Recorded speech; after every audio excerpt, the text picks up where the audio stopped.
Suppose we take some ammonium acetate and dissolve it into water. What will be the pH of that solution? So ammonium acetate is a salt of acetic acid and ammonium hydroxide, because its formula is like this, right? So if you mix acetic acid and ammonium hydroxide, you will get some ammonium acetate. So it's a salt of a weak acid. Acetic acid is a weak acid and ammonium hydroxide is a weak base. So this is basically, we are dealing with a situation in which we have a salt which is a salt of weak acid and weak base, and it's completely soluble, so there is no problem with its solubility. But after it dissolves, and how would it behave? What kind of pH will it create? Will it give you an acidic solution or a basic solution? To solve such questions, you should already know what is the Ka and Kb of NH4OH, and from there you will have to figure out the pH of this solution. So let's see what will happen here. So what happens inside the solution? Ammonium acetate, being a soluble salt, will completely dissociate into acetate and ammonium ion. So that's no problem. So if you have initial concentration of this thing C0, you will after dissolution you will get these C0 molar, both of these ions. But these ions will not be at rest in the solution. They will start hydrolyzing, they will start reacting with water, because CH3COO minus is a conjugate base of acetic acid, so it will act as a base. It will react with water and it will take H plus and create some acetic acid molecules and some OH minus. So this will be called cationic hydrolysis, anionic hydrolysis, because the anion is hydrolyzing, reacting with water. And then there could also be cationic hydrolysis, in which ammonium hydroxide will be formed and some H plus will be created. So you see both kind of hydrolysis is happening in this solution, and both H plus and OH minus ions are being furnished. So how would you decide whether the solution turned acidic or basic? The idea is very simple, like you need to figure out which one is more basic or which one is more acidic.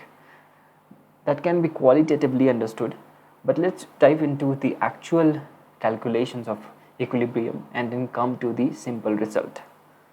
Before that, before we dive into this weak acid, weak base salt, we can think about salts like which are of strong base NaOH and weak acid CH3COOH, like sodium acetate.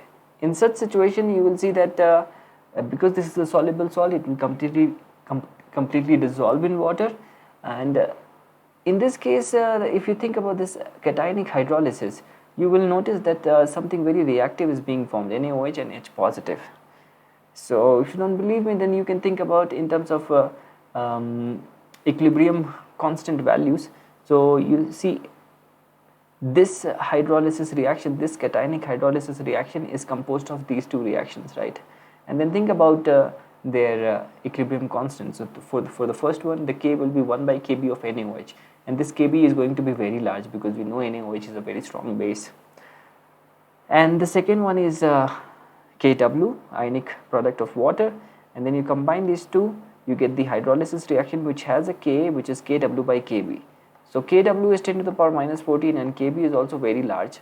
So let's say that this is like 10 to the power 6 or 7, maybe around, I don't know, maybe let's say 10 to the power 10. So this is going to be a very small value, right? So this kind of hydrolysis will not be occurring in the solution. It will happen to a very less extent, because of which it can be ignored.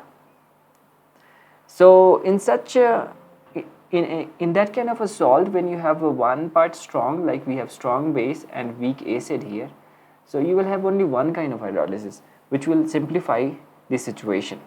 So in this case, anionic hydrolysis will occur, of course, and based on that you can calculate the pH, and it would have been easier. Similarly, in case of NH4Cl, which is a salt of a weak base NH4OH and a strong acid HCl, you will see that NH4 positive will undergo hydrolysis, but Cl minus won't. You can verify it to yourself. So this, for example, in the case of NH4Cl, we will only have to think about this hydrolysis reaction, and understanding this hydrolysis reaction, we can do some calculations. So C naught, let's say initially we had NH4Cl, which was C naught molar, which dissociated to give C naught molar NH4 positive, and then from here you can do some hydrolysis. So this is alpha is the degree of hydrolysis, and then you can write these values, these concentrations, and using the K, the equilibrium constant of the hydrolysis reaction, which you can definitely understand how I showed you before. Kw by, it will be Kw by Kb of NaOH. You can break down this reaction into two reactions, and you can figure this out. So from this K and these initial concentrations, you can figure out alpha, and then once you figure out alpha, you can figure out C naught alpha, which will be the concentration of H positive, and from there you can calculate the pH. So I'm not going to go into all of this because I will be concentrating on weak acid, weak base salt. So I'm just giving you an introduction. So this is going to be a prerequisite kind of a video in which you need a little bit understanding of this section. So I'm going to derive some very interesting result. So I hope you understand all of these. But now this is very interesting. I love this. So you do these kind of approximations, you use like this is like showing half of the picture, because this is like a method which when you study some book, you get this method and you start solving, and sometimes you see some questions in which this method is not working. Why? Because there's always this equilibrium in water, right? In H2O is dissociating into H plus and OH minus, and this hydrolysis reaction is happening together with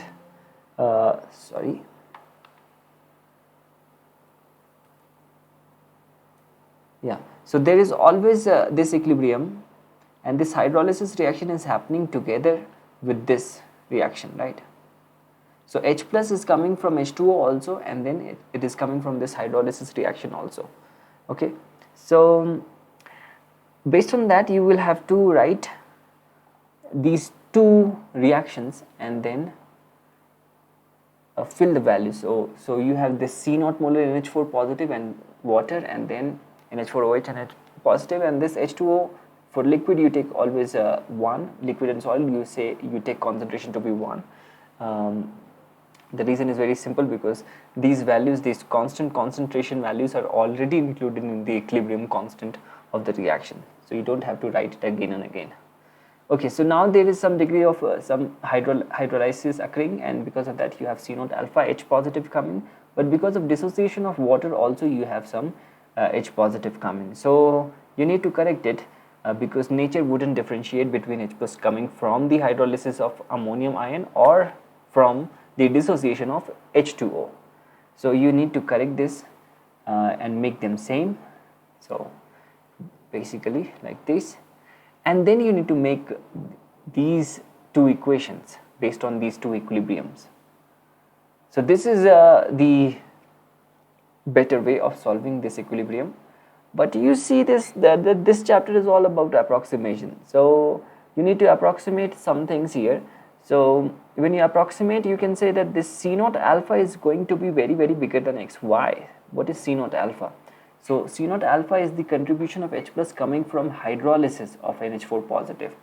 Okay, so this equilibrium constant is Kw by Kb. So normally Kw is 10 to the power minus 14 at temperature 25 degrees Celsius, and Kb is normally around 10 to the power minus 5 to 10. So let's say I will be in the realm of 10 to the power minus 5, 6, minus 7, minus 8, like that. Okay, but if your Kb is not of that range, you will have to use this complete picture. So if this is like this, if the Kb is like of the order 10 to the power minus 5 or around, then you see that this equilibrium constant of this reaction is going to be 10 to the power minus 9, and equilibrium constant of this reaction is going to be 10 to the power minus 14.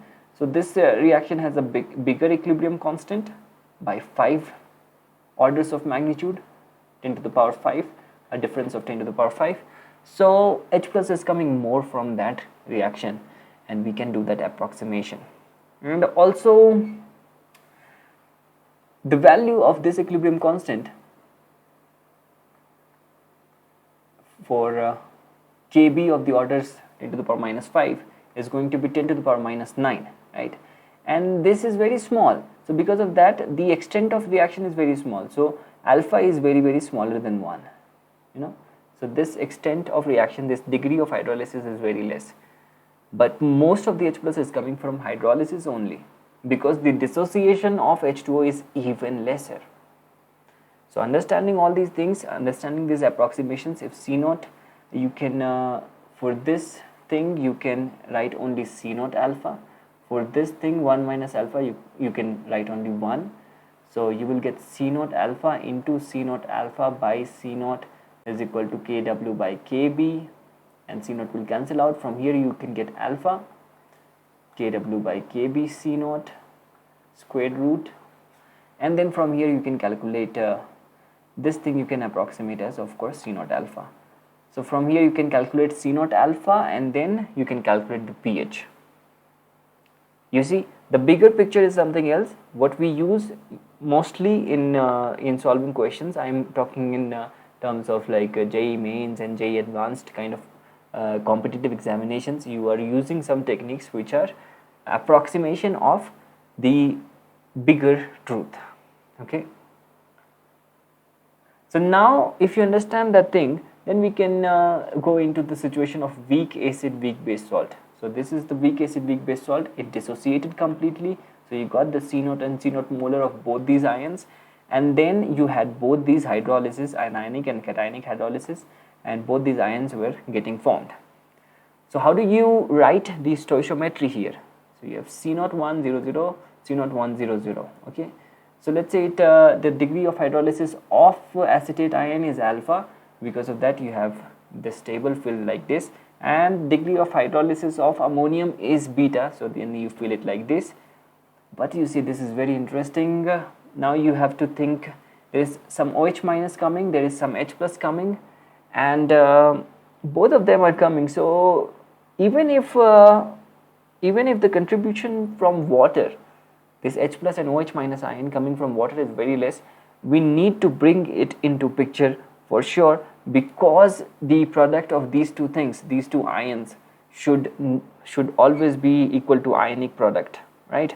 So not because of I mean, in this case you can't ignore, because of formal reasons you can't ignore this equilibrium in which water is dissociating as H plus and OH minus.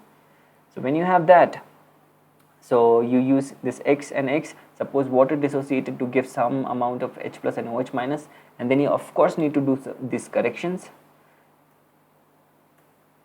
And then now you have the concentration of H plus same and OH minus same, and then now you can start writing the equilibrium conditions. So here for the first reaction, K is Kw by Ka. Pretty simple, we have seen about this. So you will make this equation. For the second reaction, the K will be Kw by Kb, and you will make such an equation without any approximation. I have not done any approximation until now. I will do it later, of course. And K is equal to Kw, so I can make this equation. Okay. So now I have these three equations, and I need to solve it for pH. So what is to calculate pH? I need to calculate this C naught beta plus X. So I need to be very skillful in solving these equations. So of course we will have to approximate.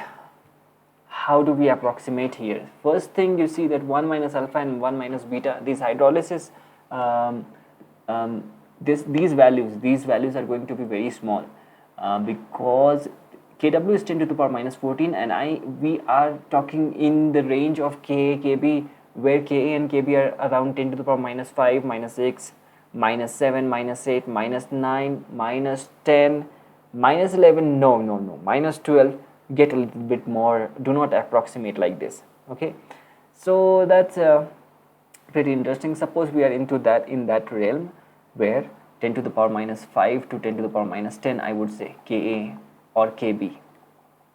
So in that realm I can do these approximations that the degree of dissociation is going to be very small, because this is 10 to the power minus 14, and let's say this is 10 to the power minus 8. So what this turns out to be 10 to the power minus 6.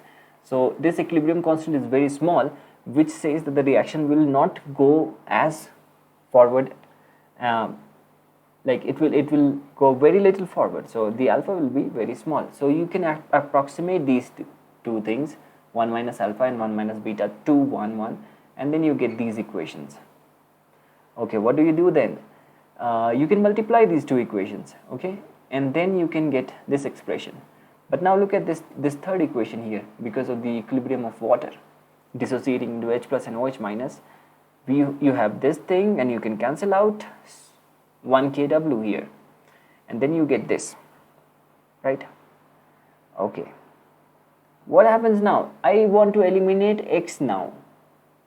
So I take this alpha here, divided it here, I take this beta and divided it here, and then I want to subtract and get rid of the X, and I get this expression. From here I do a little bit of simplification here, alpha beta Ka Kb. You see, alpha beta Ka Kb, alpha beta Ka Kb is here, is equal to Kw. So you can cancel these things out, even more simplification, you know, and you get this relation. Beta by alpha will be this. Okay, now I have beta by alpha, and I also have alpha into beta here. You see, alpha into beta, and I have beta by alpha here. I can multiply these two, and then I can get beta square. See, so then I get my beta to be like this. What do we want to calculate? But before we go into that, we can approximate, right? We can approximate this thing here, C naught. Now my idea is the C naught is like 0.01 molar, 0.02 molar, maybe 0.5 molar sometimes, 0.005 molars sometimes. So we have this concentration like in 10 to the power minus 2s, 10 to the power minus 1, or 10 to the power minus 3. And this Ka and Kb are in the orders 10 to the power minus 5, minus 6, you know, like that. So C naught plus Ka and divided by C naught plus Kb. So you can say this Ka and Kb are pretty small, not so small actually, but if you want to simplify this situation, you will have to take this kind of approximation. But whenever there is not, the case is not like that, be very careful. So I will say here that I can cancel out this this C naught plus Ka will be nearly equal to C naught plus Kb will be nearly equal to C naught, and then I will cancel them out. So from here I get my beta. Okay, once I get this beta, let me remind you, we want to figure out pH, so we want C naught beta plus X. Okay, so from here in this equation you have C naught beta plus X multiplied by beta is Kw by Kb. You can use calculate. You don't have to calculate X, you see, if you be smart. So C naught beta plus X will be Kb by Kb, Kw by Kb into beta, and then you know what beta is. Here you know what beta is, you put it here. So H plus, the concentration of H plus is this, and then it simplifies to something like this. Then you can calculate pH. I think these things my viewers should know, because this is about a very difficult topic. So these basics I think my viewers know. So 7 plus half pK minus pKb. What is interesting about this result? What is interesting about this result is that it does not depend on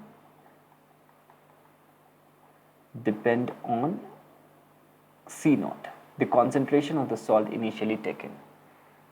Well, is it does it really not depend on C naught? It does, but in this kind of approximation it's turning out to be not depending on C naught that much. You see, these facts are not mathematical facts. You know, these facts are not like you should take them so seriously. You know, in this situation, like in this kind of condition, when K and Kb are in some proper range and C naught is in some proper range, which we talked about, then you can take this approximation. So it does not depend on C naught, no C naught here. And then If you really want to memorize this formula without this derivation, then it's also very easy. Because you had a weak acid and a weak base salt, you would say that the pH will be close to 7. So pH will be close to 7. There will be some, the pH can go up or low depending upon which part is weaker. Suppose acid in a salt, you have a weak, the weak acid here in the salt has a pKa, let's say 5, and weak base here has pKb 4. So you know now that the acid is weaker. Both of them are weak, the acid and base, both of them are weak, but the acid is weaker. So because of that, basic character will be prominent in the salt and the pH will be more than 7.